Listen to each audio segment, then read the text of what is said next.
우리가 새로운 환경에 적응한다 하는 것은 결코 쉽지 않은 일입니다.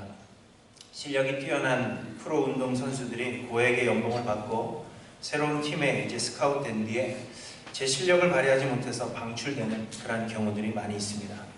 특히 우리 한국 선수들이 외국 팀에 스카웃되었다가 방출되는 그런 경우가 많은데요. 그 주된 이유는 적응을 못하기 때문이라 합니다.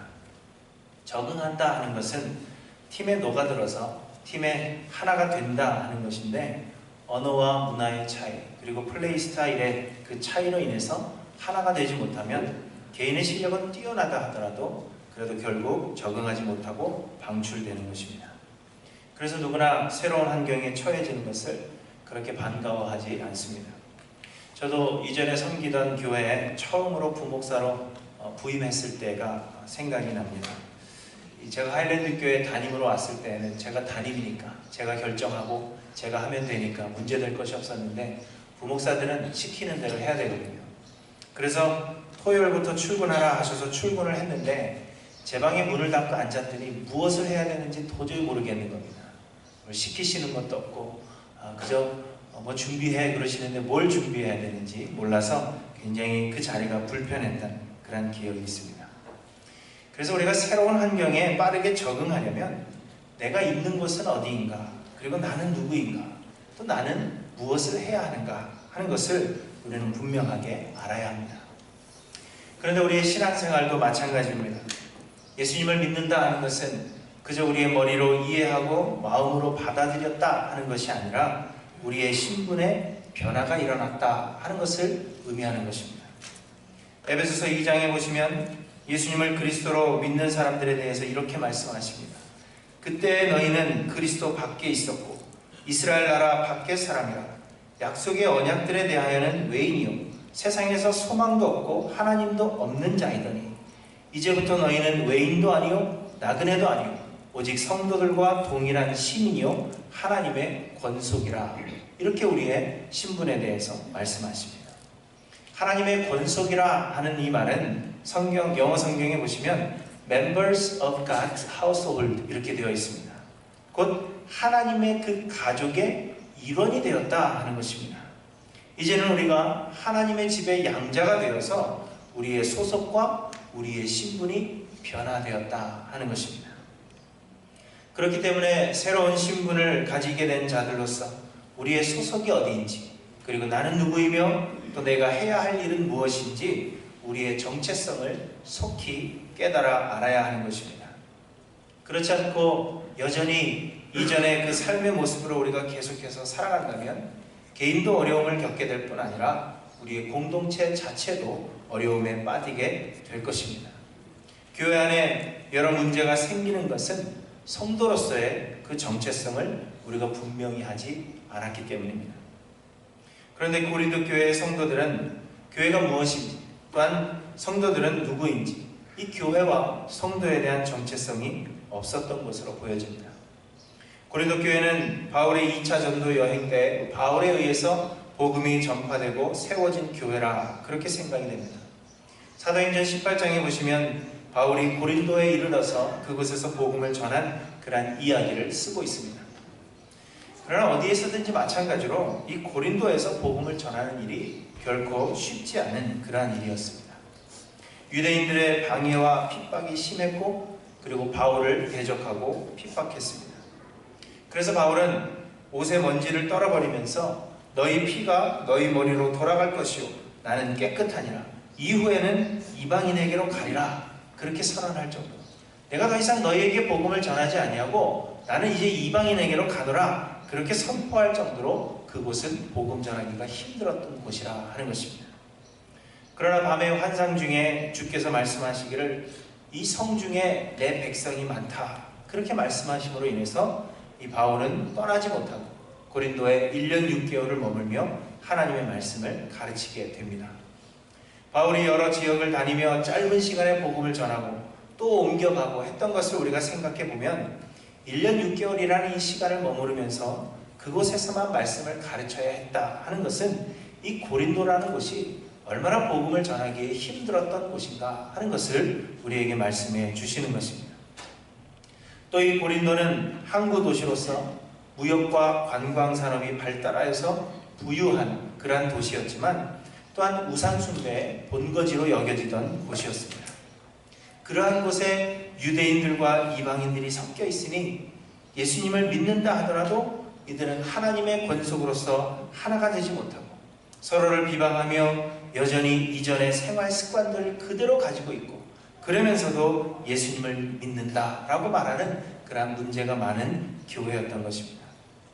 그래서 바울이 고린도를 떠난 뒤에 이 고린도 교회의 성도들이 신앙생활에 대한 여러 가지 실질적인 질문들을 가지고 바울을 방문하게 되는데, 그 질문들에 대한 대답으로 바울이 쓴 편지가 바로 고린도 전서입니다.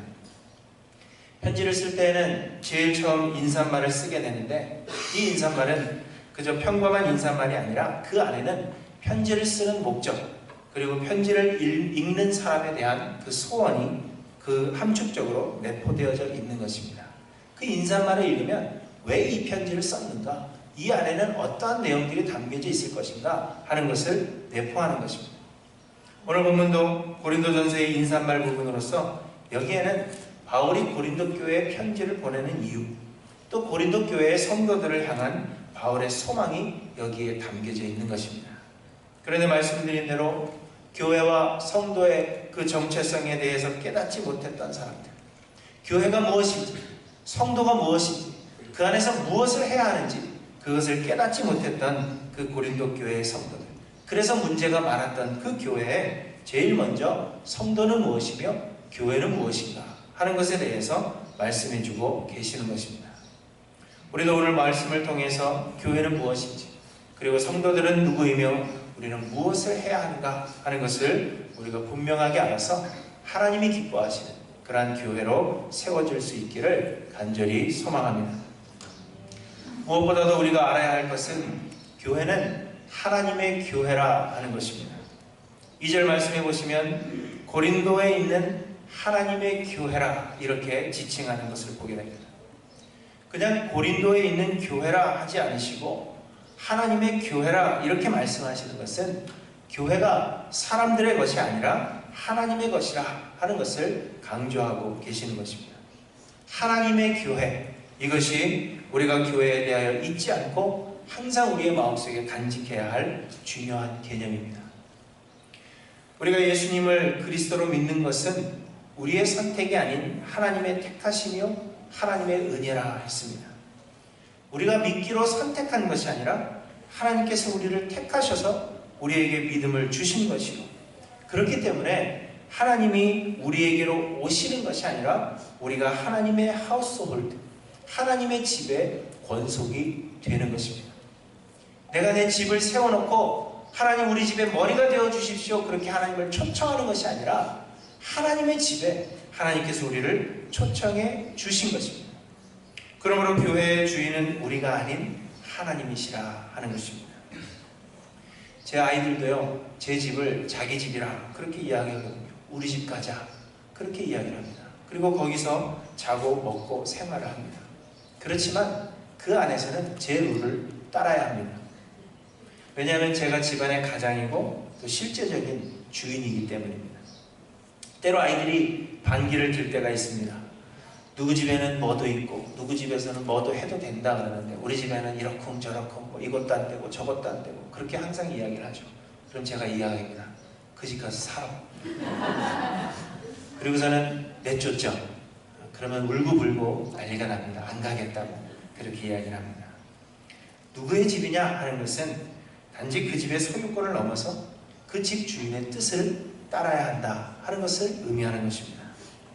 그러므로 교회가 하나님의 교회라 하는 것은 우리의 뜻과 우리의 소원하는 대로 행할 것이 아니라 하나님의 뜻을 묻고 하나님의 말씀에 순종해야 하는 것이 곧 교회라 하는 것을 말씀하시는 것입니다. 그러나 이 고린도 교회의 성도들은 교회가 하나님의 교회라는 개념을 가지고 있지 못했습니다. 그래서 자신의 뜻대로 자신들이 소원하는 것을 마음대로 행하며 신앙생활을 한 것이 고린도 교회에 많은 문제들을 낳게 된 원인입니다.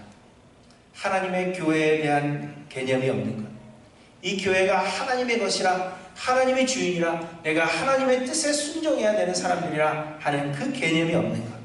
그래서 하나님의 뜻보다도 내 뜻과 내 생각을 주장하는 것이 모든 문제의 시작이 되는 것입니다. 그래서 바울은 편지의 서두에 이 교회는 하나님의 교회라 하는 것을 분명하게 밝히고 있는 것입니다. 여러분, 마찬가지로 우리 하일랜드 교회는 하나님의 교회입니다. 제가 어릴 때는 제가 목사님 아들이니까 제 친구들이 항상 그렇게 얘기했어요. 너는 좋겠다. 그래서 왜? 저 교회가 너네 거니까 헌금도 다 니네 거고 다 네 거 아니냐, 그렇게 이야기했던 기억이 있습니다. 그러나 여러분, 우리가 우리의 뜻대로 교회를 세우고 하나님이 우리를 도우시기를 바라며 하나님을 우리에게로 모셔오는 것이 아니라 하나님이 이 땅에 하나님의 뜻에 따라 하일랜드 교회를 세우시고 우리를 하나님의 집에 불러 모아 주신 것입니다. 그러므로 우리는 하나님의 뜻을 찾는 일에 힘을 다해야 하며 매사에 하나님의 뜻이 어디 있는지를 고민해야 합니다. 우리 가운데 어떤 문제가 생긴다면 우리는 누가 맞느냐 하는 것을 따집니다. 내가 맞느냐, 내가 맞느냐, 혹은 내 생각이 인정받기를 소원합니다. 그러나 그것보다는 하나님의 뜻을 묻고 하나님의 응답을 잠잠히 기다리는 것이 우선이라 하는 것을 우리에게 말씀해 주시는 것입니다. 그러나 여러분, 우리는 하나님의 뜻을 구하기보다 먼저 내 생각을 말하기에 급하지 않습니까?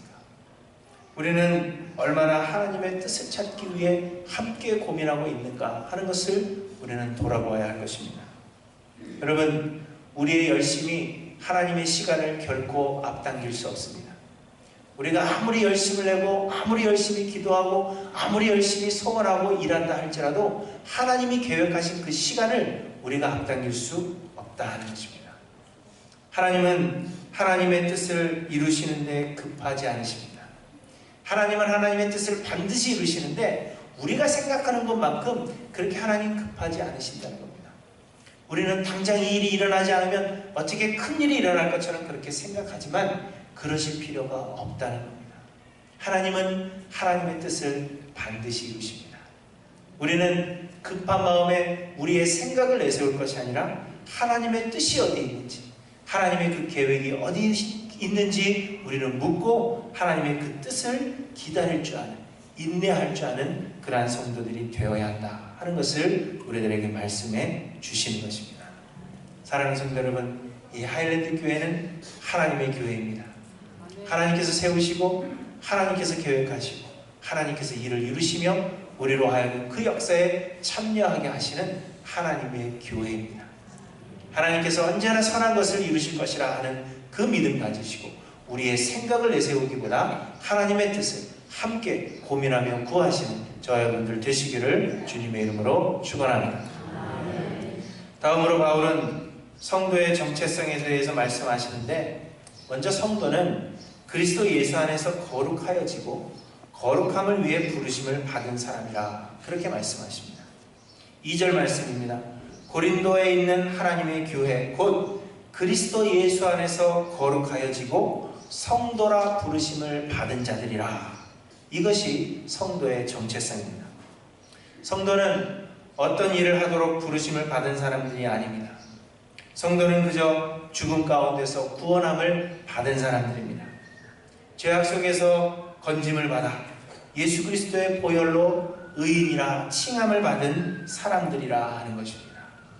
이제 우리에게 주어진 일이 있다면 여전히 우리 가운데 남아있는 이 더러운 죄의 성품들, 하나님의 말씀과 성령의 역사하심으로 인하여 깨끗하게 씻어내는 것, 그것이 우리의 할 일이라 하는 것입니다. 이것이 그리스도 예수 안에서 거룩하여지고 성도라 부르심을 받은 자들이라 하는 그 말씀의 의미입니다. 우리는 무슨 일을 해야 하는 것이 아니라 무엇을 성취하고 무엇을 이루기 위해서 부르신 것이 아니라 깨끗하여지기 위해서 하늘나라에 가는 그날까지 하나님 나라에 합당한 사람으로 깨끗하여지고 거룩하여지고 우리의 죄에서부터 깨끗하여지는 그 일을 위해서 부르심을 받은 사람들, 그 사람들이 곧 성도라 하는 것입니다. 여러분, 병원의 역할은 사람의 병을 치료하여 건강하게 하는 것입니다. 병원에 들어와 있는 환자는 병이 완치되기까지 치료를 잘 받고 자신의 몸조리를 잘하면 되는 것입니다. 그런데 병원에 누워서 오만 가지 생각을 다 하고 이 일 저 일 다 참견하고 세상 여기저기 일어나는 구석구석 일어나는 일까지 여러분 다 참견하고 있다고 생각해 보시기를 바랍니다. 병이 치유되기는커녕 오히려 그 스트레스 때문에 더 악화가 될 가능성이 큽니다. 의사들도 환자를 치료하는 일에 힘쓰기보다는 환자에게 어떤 기술을 가르쳐서 이 사람이 나가게 되면 병원을 위해서 또 사회를 위해서 큰 일을 하도록 해야 되겠다. 기술을 가르친다면 여러분 어떠한 일이 일어나게 되겠습니까? 아마도 더 큰 문제를 안게 될 것입니다. 일하는 것은 병이 완치되고 건강한 사람이 되어서 병원을 나선 후에 하면 되는 것입니다. 병원에 있는 동안에는 그 병을 치료하는 일에 집중하면 되는 것입니다. 여러분, 병 중에서 어떤 병이 가장 고통스러운지 아십니까? 이거는 의사들도 잘 모르는 건데 제가 가르쳐 드리겠습니다. 의사 선생님들 모르시죠? 병 중에 가장 고통스러운 병은 내가 앓고 있는 병입니다. 옆 사람이 죽을 병에 걸려서 고통하고 있더라도 그 사람의 고통은 내가 걸린 감기만도 못한 겁니다. 왜냐하면요, 내가 앓고 있는 감기는 다른 사람이 앓고 있는 감기랑 좀 달라요. 항상 다릅니다. 저 사람들은 그냥 감기로 좀 고생하는 거지만 이상하게 제가 앓고 있는 감기는 다른 사람이 경험하지 못하게 이상하게 저에게만 특별히 고통을 주는 그 감기입니다. 죽을 병에 걸린 사람의 고통보다도 더 고통스러운 것이 내가 걸린 감기예요. 그런데 여러분, 사실상 우리가 영적으로 심각한 죄의 병에 걸려있다 하는 이 사실은 우리는 생각하지 못합니다. 내가 가지고 있는 육체의 질병이 다른 사람의 질병보다 더 심한 것이라 더 고통스럽다, 그렇게 생각하고 살아가고 있음에도 불구하고 내가 지금 영적으로 심각한 죄의 병에 걸려있다 하는 이것에 대해서는 우리가 생각하지 않는 것입니다. 현재 우리의 가장 시급한 일은 우리의 이 죄의 병을 치유하고 깨끗함을 얻는 데에 있습니다. 병원에 누워 있으면서 다른 사람들보다 조금 더 좋은 것 먹고 조금 더 좋은 환자복 입고 있는 것이 아무런 의미가 없습니다. 병원에 누워 있으면서 과거에 내가 어떤 업적을 쌓았는가, 나에게 어떤 능력이 있고 내가 무엇을 행할 수 있는가 하는 것들은 아무런 의미가 없는 것입니다.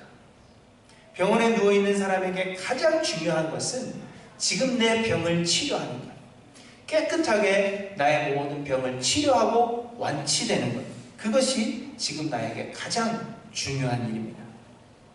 마찬가지로 우리의 인생은 이 세상에서 끝나는 것이 아니라 하늘나라에서 비로소 우리의 인생이 시작되는 것입니다. 우리의 인생은 영원한 것에 비해 이 땅에서의 삶의 그 작은 경점에 지나지 않는다, 성경은 우리에게 말씀하십니다. 이 땅에서의 우리의 삶은 영원한 하늘나라에 들어가기에 합당한 사람이 되기 위해 거룩하여지는 과정이라 하는 것입니다. 이 땅에서의 삶이 전부가 아니라 우리는 영원한 삶을 살아가게 될 것인데, 이 땅에서의 삶은 그 영원한 삶을 위해서 준비하는 그 과정, 곧 병원과 같다 하는 것입니다. 이 땅은 병원이요, 이곳에서 우리는 깨끗해지고 건강해져서 하늘나라의 영원한 생명으로 태어나는 것이라 하는 것을 우리에게 말씀해 주시는 것입니다. 그래서 여러분, 예수 그리스도의 은혜로 의롭다 인정함을 받은 성도는 하늘나라 가는 그날까지 그리스도를 닮는 거룩함을 추구해야 하는 사람들이라 하는 것입니다. 하늘나라 가는 그날을 꿈꾸며 건강하고 거룩한 그리스도인으로 자라가는 것, 그 일에 집중하는 것, 그것이 하늘의 소망을 둔 신앙입니다. 그러나 우리는 이 땅에서 뭔가를 이루는 일에 온 힘을 기울입니다. 그렇기 때문에 우리에게 주어진 은사를 자랑하고 우리가 이룬 업적을 자랑하며 그렇지 못한 사람과 비교하여 나를 높이려고 합니다. 나와 뜻을 달리한 사람이 있다면 대적하고 별것 아닌 일에 우리는 흥분하여 형제를 미워하는 그런 일들이 우리 가운데 일어나는 것입니다. 정결함을 이루어가지 못하고 있음에도 불구하고 땅에서 우리가 이루어놓은 그러한 업적으로 말미암아 자신의 죄를 덮으려고 하는 그러한 위선적인 모습을 나타나게 되는 것입니다. 고린도 교회의 성도들이 그런 사람들이었습니다. 고린도 교회 성도들은 재물이 많아 하나님께 복을 받았다 그렇게 생각하여 다양한 은사들을 받아 여러 가지 일들을 행하면서 가난한 자들, 은사 없는 자들을 낮게 보고 자신들을 높여 교회 안에 여러 분쟁을 낳았습니다. 우상을 섬기고 음행을 저지르며 교회를 더럽히면서도 그래서 그들이 심각한 죄의 그 질병에 걸려 있어서 깨끗하게 되어야 함에도 불구하고 받은 은사와 행한 업적들 때문에 그것을 깨닫지 못하는 그런 혼란스러운 교회를 만들었던 것입니다. 그래서 바울은 성도란 어떠한 일을 이루는 자들이 아니라 어떤 업적을 이루어가야 하는 것이 아니라 그리스도의 피로 거룩하여지고 그리고 거룩함을 위해서 부르심을 받은 그러한 존재들이라.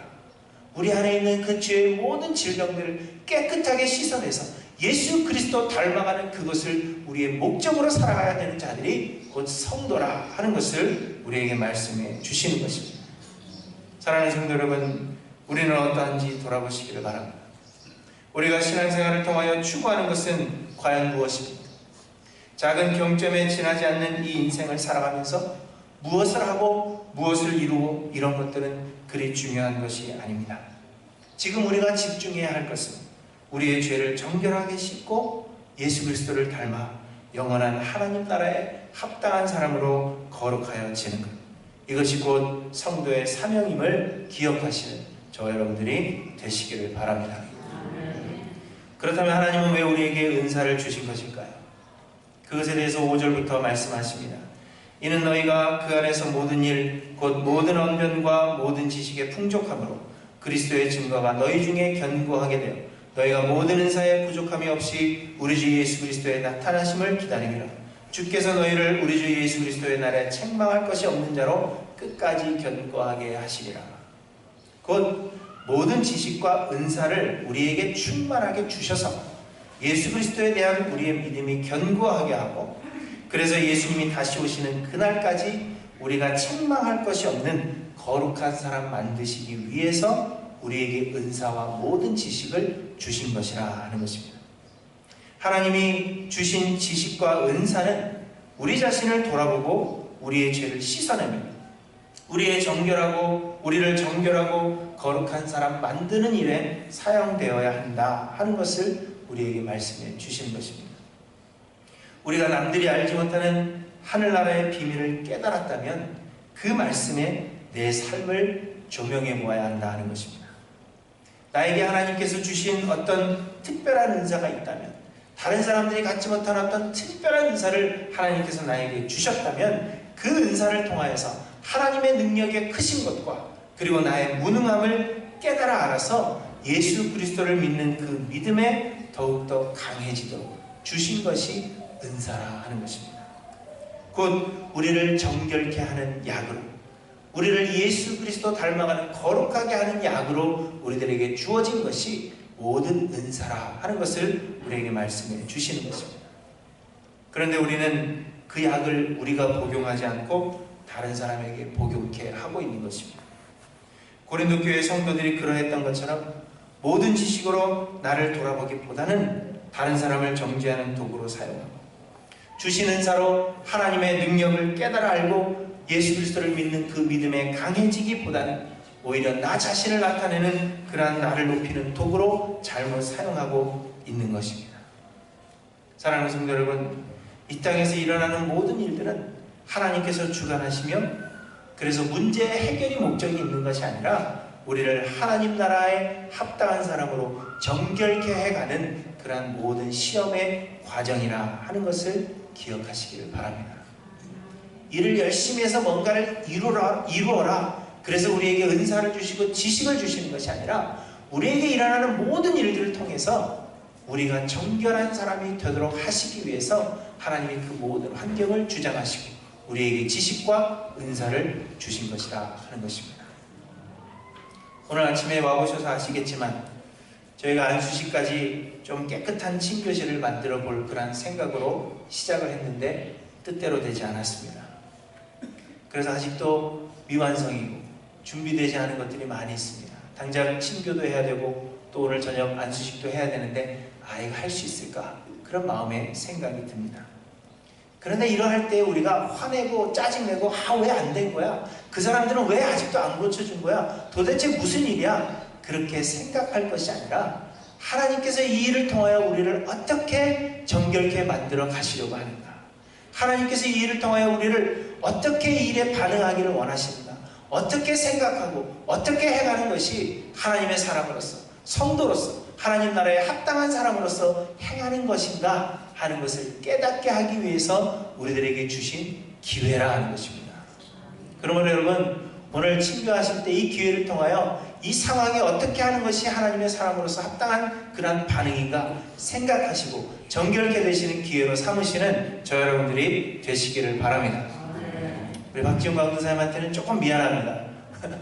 안수식을 좀 깨끗하게 잘 치러줬으면 좋겠지만 그렇게 되지 못했지만, 그러나 이러한 것을 통하여서도 내가 어떻게 행하는 것이 하나님의 사람으로서 행하는 것인가, 하나님은 이 순간을 통하여 어떻게 반응하기를 원하시는가 하는 것을 생각하여 하나님의 사람으로 정결케 되시는 저 여러분들 모두 되시기를 주님의 이름으로 축원합니다.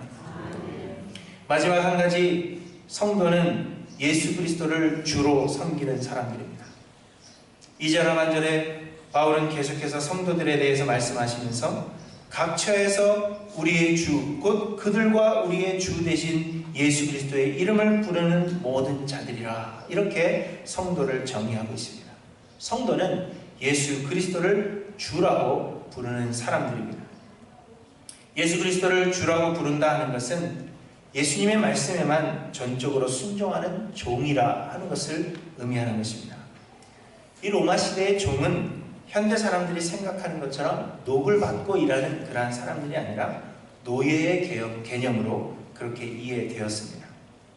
곧 개인의 의사가 없고 주인의 소유로서 전적으로 주인의 뜻에 따라 움직이는 사람들이 종이라 하는 것입니다. 그래서 성도가 예수 그리스도를 주라 부른다 하는 것은 개인의 생각과 의지를 내세우지 않고 전적으로 예수님의 그 말씀에만 순종하는 사람들이라 하는 것을 의미하는 것입니다. 특별히 로마 시대의 진정한 주는 로마의 황제인 가이사, 시저밖에는 없었습니다. 시저는 로마의 주인이요, 로마의 시민들은 모두 이 시저의 종으로 그렇게 생각했습니다. 그래서 예수 그리스도를 주라 부른다 하는 것은 로마 황제에게 반기를 드는 것과 같은 목숨을 내놓는 위험한 일이었습니다.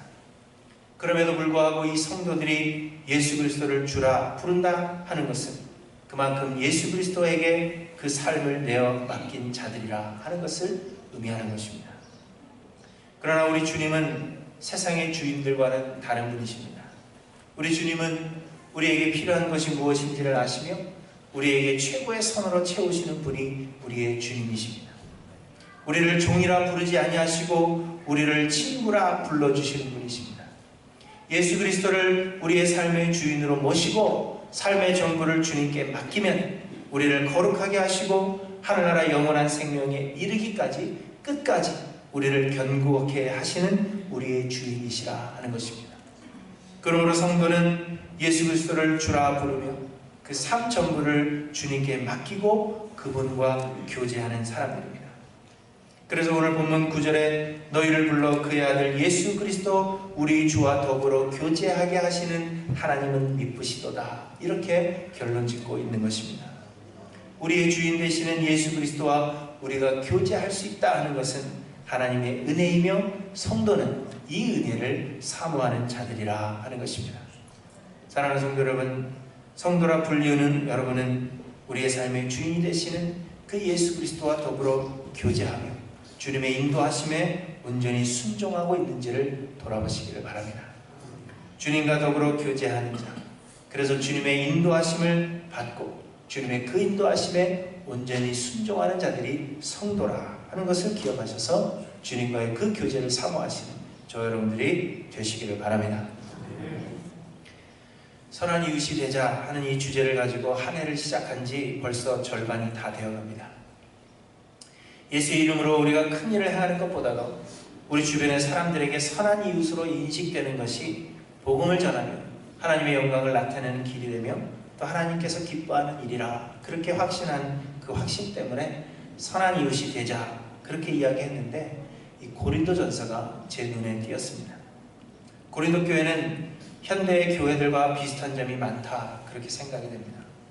부유하고 재능이 많으면서도 많은 문제점을 가지고 있었던 교회, 많은 은사를 가지고 많은 일들을 행하고 있음에도 불구하고 그 삶에 있어서는 주변의 사람들에게 아무런 영향력을 끼칠 수 없었던 교회, 그러한 교회가 바로 고린도 교회였습니다. 그래서 바울은 이 삶의 작은 부분까지 구체적으로 그들의 결혼 생활이나 먹고 마시는 음식을 먹는 그런 생활이나 그 크고 작은 일의 모든 구체적인 부분들까지도 교훈을 해주시는 것이 바로 이 고린도 전서입니다. 선한 이웃을 하나님의 사람으로 만들기에 가장 적합한 책이 고린도 전서라 생각을 했습니다. 그래서 바울이 안타까운 마음으로 고린도 교회에 보낸 이 서신서를 우리가 공부하면 우리의 부족함을 변화시키고 우리의 삶 구석구석을 우리가 변화시켜서 선한 이웃이 되지 않을까 하는 생각을 저는 하게 되었습니다. 그래서 이제 오늘부터는 고린도전서를 매 주일마다 살펴보려고 합니다. 이 고린도전서를 하다 보면 우리의 치부를 들여다봐야 하고 우리의 잘못된 것과 또 우리 안에 감추어져 있던 것들을 솔직하게 지적하고 또 고백해야 하는 그런 불편함과 아픔이 우리 가운데 있을 수가 있습니다. 그럼에도 불구하고 우리를 정결하게 하시고 거룩하게 하여 하나님 나라에 합당한 사람으로 만들어 가시는 하나님의 은혜라 하는 것을 여러분 기억하셔서 말씀에 순종하겠노라, 그렇게 결단하시는 하일랜드 교회 모든 성도님들이 되시기를 바랍니다. 그러기 위해서 제일 먼저 생각해야 했던 것이 나는 누구인가 하는 것을 아는 교회와 성도의 정체성입니다. 지금까지 우리는 신앙생활을 한다 하면서 이 교회와 성도에 대한 올바른 정체성을 가지고 바른 신앙생활을 해왔는지 진지하게 자신을 돌아보시기를 바랍니다. 교회는 내 교회가 아닌 하나님의 교회입니다. 우리는 하나님의 뜻이 무엇인지를 고민하고 그 뜻을 이루고자 힘써야 합니다. 그리고 성도는 예수 그리스도를 삶의 주인으로 모시고 예수 그리스도와 더불어 교제하며 정결하고 거룩한 하나님 나라에 합당한 사람이 되고자 예수 그리스도를 닮는 일에만 집중하는 사람들, 그런 사람들이 성도라 말씀하십니다. 여러분, 하나님이 우리를 부르신 그 뜻대로 올바른 신앙인들이 되어서 예수 그리스도의 빛과 소금과 그리고 향기가 되시는 선한 이웃 하일랜드 교회 모든 성도님들 되시기를 주님의 이름으로 간절히 축원합니다. 기도하십니다.